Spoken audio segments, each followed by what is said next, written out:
અમારું આ 36મું વર્ષ ચાલી રહ્યું છે પ્રાચીન ગરબી ચલાવવા માટે થઈને અને અમારી પ્રાચીન ગરબીના માં અમે માની આરાધના કરવાના હર હંમેશ પ્રયત્ન કરતા હોઈએ છીએ કે જે આવેલા આઈ જનતા છે એને પણ અમે વિવિધ રાસો રજૂ કરી અને માની સાચી આરાધના કરાવી શકીએ, જે એક ખાસ પણ દીકરીઓ દ્વારા એ દીકરીઓના દ્વારા અમે અમારી માં શક્તિની આરાધનાનું આ આયોજન ચાલી રહ્યો છે। એમાં અમે અવનવા રાસોનું આયોજન કરતા હોઈએ છીએ। વિશેષ અમારી આયોજન તરીકેની અમારી એક પ્રયત્ન રહ્યો છે કે જે ગરબા છે પ્રાચીન એ નવા સ્વરૂપમાં આવી રહ્યા છે, ત્યારે અમે નવા સ્વરૂપમાં એનો અમે દીકરીઓને આપીને નવીનતમ સાથે માની આરાધના કરાવીએ છીએ અને એ આરાધનાના જ ભાગરૂપે અમે દર વર્ષે અનેક નવી થીમો લઈને પણ આવીએ છીએ, જેમાં સરકારના પ્રોજેક્ટ હોય છે એ પ્રોજેક્ટને પણ અમે છેવાડાના માનવી સુધી અમે લઈ જવા માટે પ્રયત્ન કરતા છે કે માનવી ત્યાં સુવિધાનું સૂત્ર સાર્થક થાય। સાથે સાથે અમે જે બેટી બચાવો સ્વચ્છતા માટે પીપીપી કીટ એટલે કે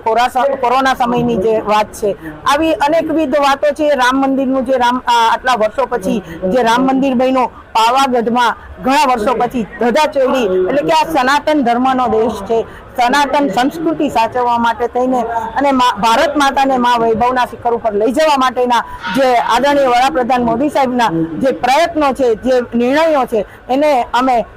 આવકારવા માટે અને સાથે સાથે અમે એને સપોર્ટ આપવા માટે થઈને એમને જે નિર્ણયો લીધા હોય અમે લોકો સમક્ષ રજૂ કરીએ છીએ। અમારી અહીંયા દર વખતે અમે લિમિટમાં જ સંખ્યા રાખીએ છીએ,